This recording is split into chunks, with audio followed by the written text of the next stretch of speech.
ये कहानी है एक गांव की जहाँ के लोग बहुत ही मेहनती और ईमानदार थे। मोहन जो एक किसान था, हर दिन अपनी जमीन पर बहुत मेहनत करता। उसकी पत्नी सुमन उसकी सहायता करती और हमेशा सकारात्मक रहती। सुमन, आज मौसम बहुत अच्छा है। मुझे लगता है कि हमारी फसल इस बार बहुत अच्छी होगी। हाँ जी, मेहनत का फल मीठा ही होता है, हमें बस धैर्य रखना है। हाँ सुमन, लेकिन कभी कभी लगता है कि हमारी मेहनत का फल हमें नहीं मिलता। जैसे गोपीनाथ हमेशा अपनी चालाकियों से सब कुछ हासिल कर लेता है।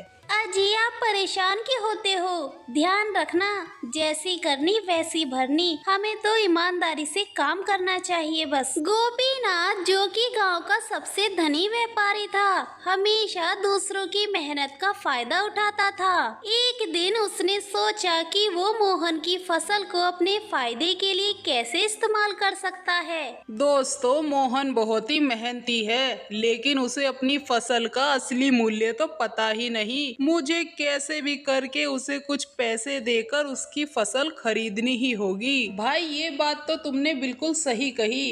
इस गांव में मोहन बहुत ही मेहनती और ईमानदार इंसान है।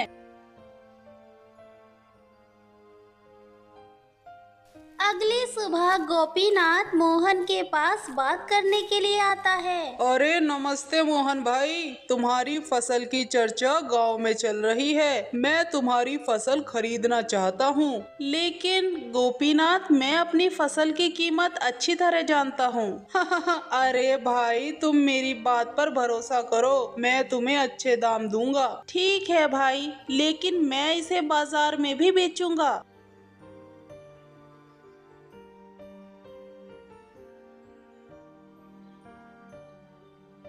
मोहन को गोपीनाथ की बातें सुनकर उस पर शक हुआ और अगली सुबह वो सुषमा देवी के पास जाता है।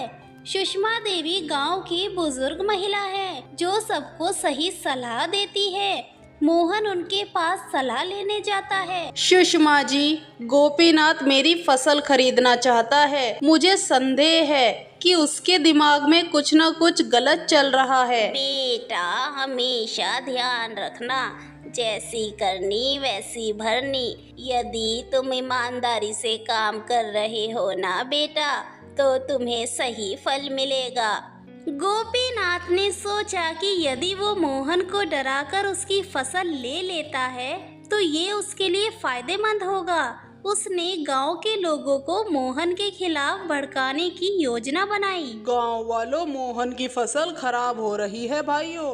अगर तुम सब उसकी फसल खरीदने गए तो नुकसान होगा। गांव वालों ने गोपीनाथ की बातों पर भरोसा किया और मोहन से दूरी बना ली।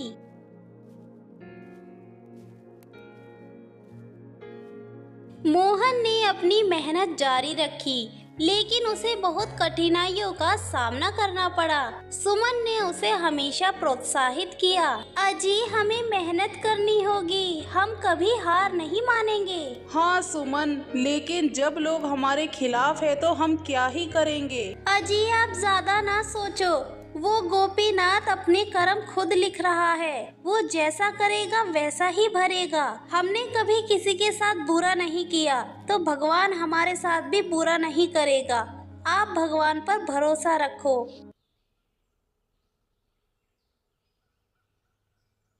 अगली सुबह सुषमा देवी को गांव वालों से ये बात पता चलती है और सुषमा देवी गांव के लोगों को समझाने की कोशिश करती है। देखो बेटा, मोहन एक अच्छा किसान है, हमें उसकी मदद करनी चाहिए बेटा। लेकिन अम्मा, गोपीनाथ कहता है कि उसकी फसल खराब है और हमें बहुत नुकसान होगा। बेटा, ऐसा कुछ भी नहीं है।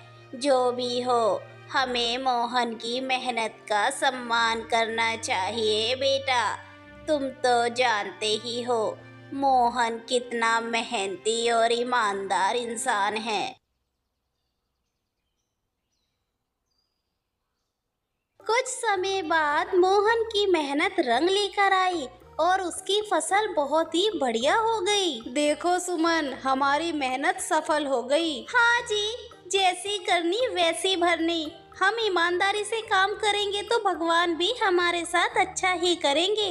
गोपीनाथ ने देखा कि मोहन की फसल तो बहुत अच्छी हुई है और पूरा गांव मोहन के साथ खड़ा है। ये सब देखकर तो गोपीनाथ डर ही जाता है और वो चिंता में आ जाता है और चिंता में होते हुए वो कहता है, मुझे उसे रोकना होगा, कैसे भी करके कुछ न कुछ तो करना ही होगा। गांव के लोग मोहन के लिए एकजुट हुए। मोहन भाई, हम तुम्हारे साथ हैं, हम तुम्हारी फसल खरीदेंगे। धन्यवाद भाई लोग, आपने मुझ पर विश्वास किया और मैं ये विश्वास टूटने नहीं दूंगा।